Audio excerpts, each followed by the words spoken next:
Selective है, your outrage and your silence is selective. आप tribal पर तब तो बोल देते हो, आदिवासी पर तब तो बोल देते हो, अनुसूचित जाति जनजाति के वर्ग के लोगों पे तब तो बोल देते हो जब राजनीतिक सुविधा हो, पर जब राजनीतिक सुविधा ना हो, जब इंडिया अलायंस की सरकार हो और इतनी बड़ी घटना हो, तो no result found, pin drop silence, सुई पटक सन्नाटा। और जो ट्राइबल्स के खिलाफ हिंसा होती है पश्चिम बंगाल में, यह कोई वन ऑफ इंसिडेंट नहीं है कि अखिलेश यादव जी, तेजस्वी यादव जी, राहुल गांधी जी, प्रियंका वाड्रा जी बताए कि यह तो एक बार हुआ, बार बार नहीं होता, यह पैटर्न बन चुका है। मैं आपको पैटर्न के बारे में बताना चाहता हूं।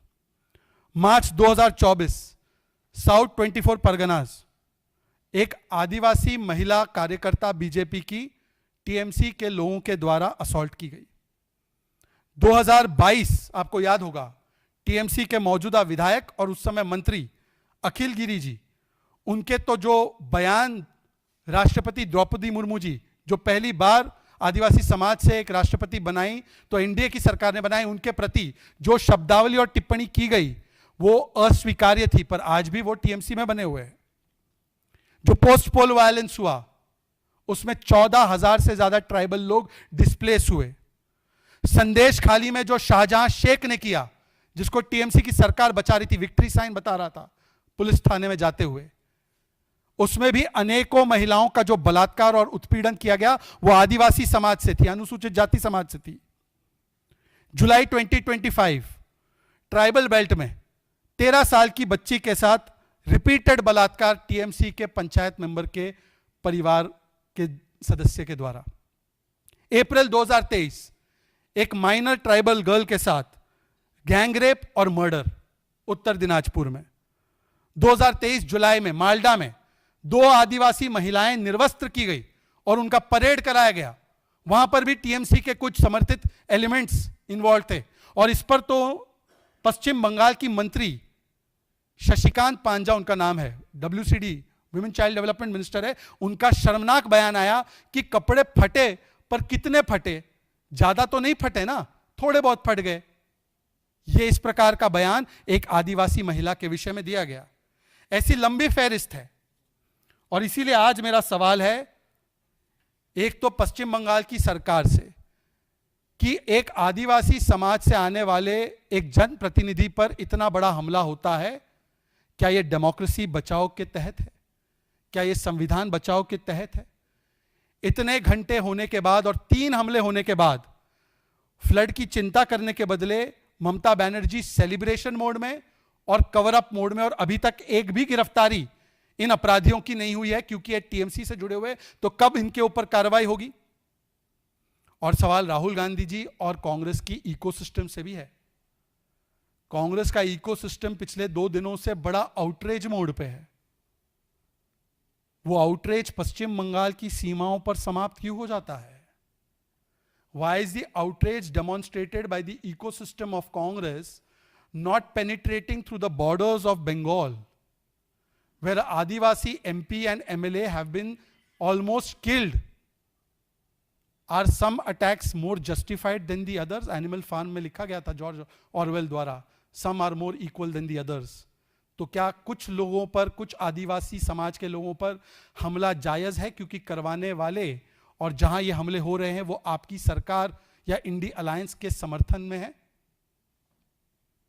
या राहुल गांधी, आपका जो आदिवासी विरोध है, क्योंकि हमने देखा है कि ये कांग्रेस पार्टी वही कांग्रेस पार्टी है ना जिसने इतने वर्षों में कभी भी आदिवासी समाज से किसी व्यक्ति को राष्ट्रपति तो नहीं बनाया, पर जब द्रौपदी मुर्मू जी राष्ट्रपति बनी तो बंगाल के कांग्रेस के सबसे बड़े नेता अधीर रंजन चौधरी ने उनको राष्ट्रपत्नी करके संबोधित किया।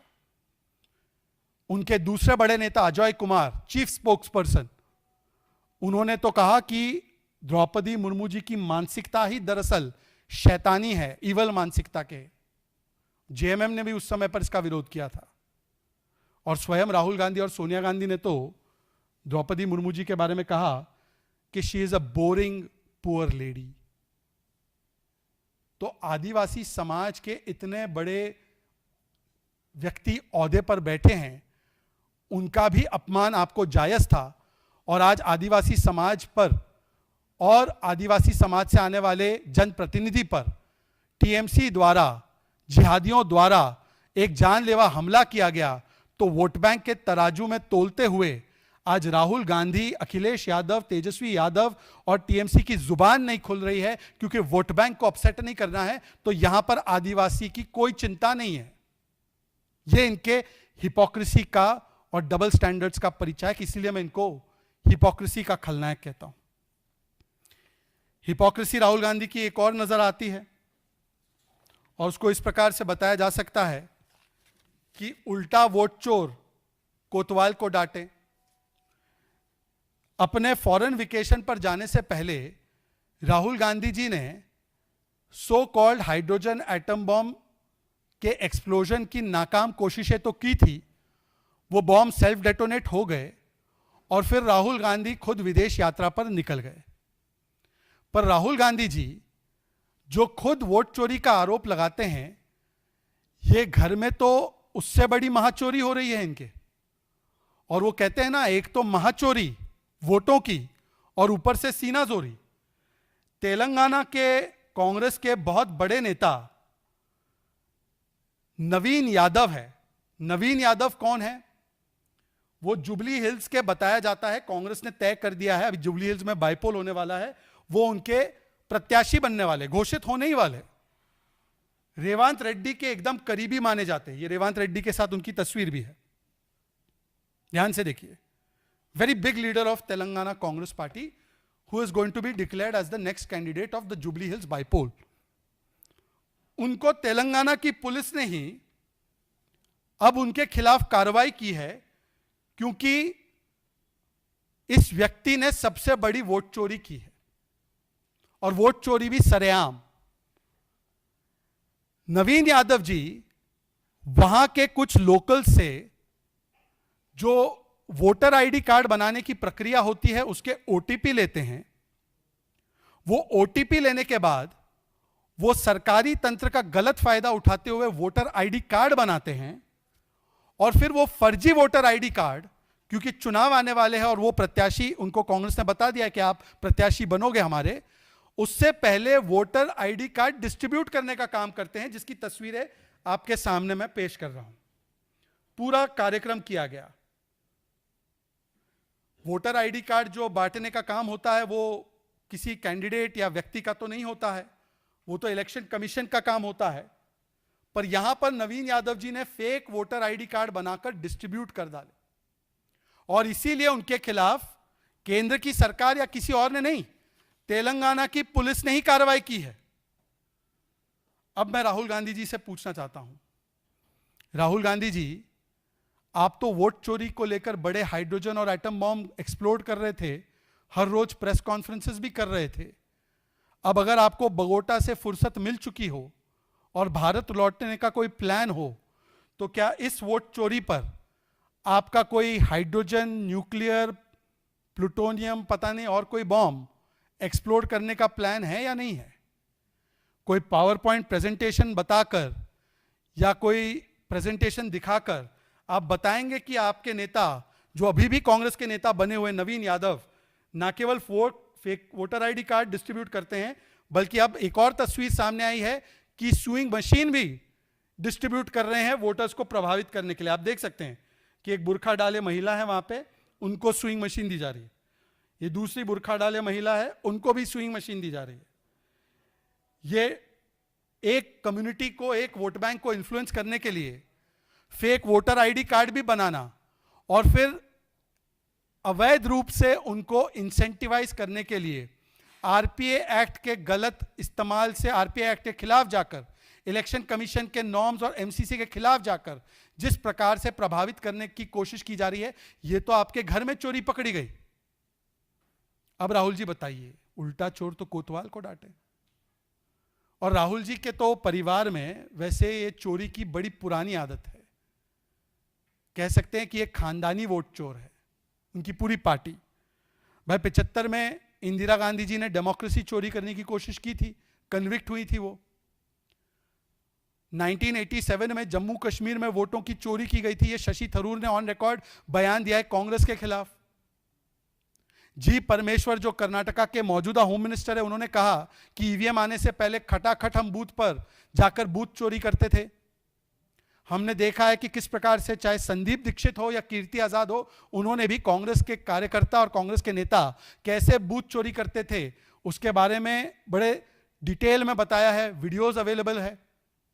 और आरजेडी जो इनकी साथी है बिहार में, इसका तो खैर इतिहास ही बूथ चोरी का रहा है, चारा चोरी के अलावा। पर आजकल देखे ना, गांधी टाइटल चोरी करने वाले, इलेक्शंस चोरी करने वाले, डेमोक्रेसी की चोरी करने वाले, नेशनल हेराल्ड में चोरी करने वाले, चारा चोरी करने वाले, आजकल तो कर्पूरी ठाकुर साहब के जननायक टाइटल को भी चोरी कर रहे हैं। तो आज इनकी चोरी जो है वो इलेक्शन और संविधान से लेकर डेमोक्रेसी से लेकर किस प्रकार से देश के जन समर्थन से बने जननायक कर्पूरी ठाकुर साहब, जिनका कभी सम्मान कांग्रेस ने नहीं किया, कभी भारत रत्न देने का नहीं सोचा, उनके टाइटल तक की चोरी आज कांग्रेस पार्टी कर रही है।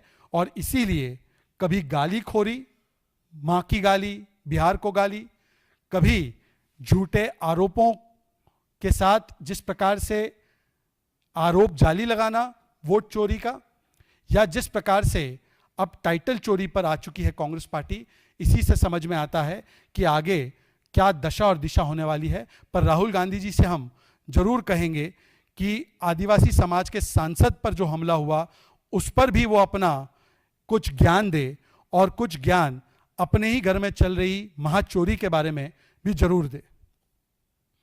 आपके कोई सवाल होंगे, कोई विषय होंगे तो प्लीज आप सवाल पूछ सकते हैं। जी, आपने पश्चिम बंगाल में इतने सारे हमले गिनाए बीजेपी पर, बीजेपी के नेताओं पर, सांसदों पर, बीजेपी के राष्ट्रीय अध्यक्ष पर। केंद्र में सरकार जी ने एक बार कहा था, और पश्चिम बंगाल हमारे देश में इसी प्रकार जानते थे, where the mind is without fear and head is held high. यह रविंद्रनाथ टैगोर जी की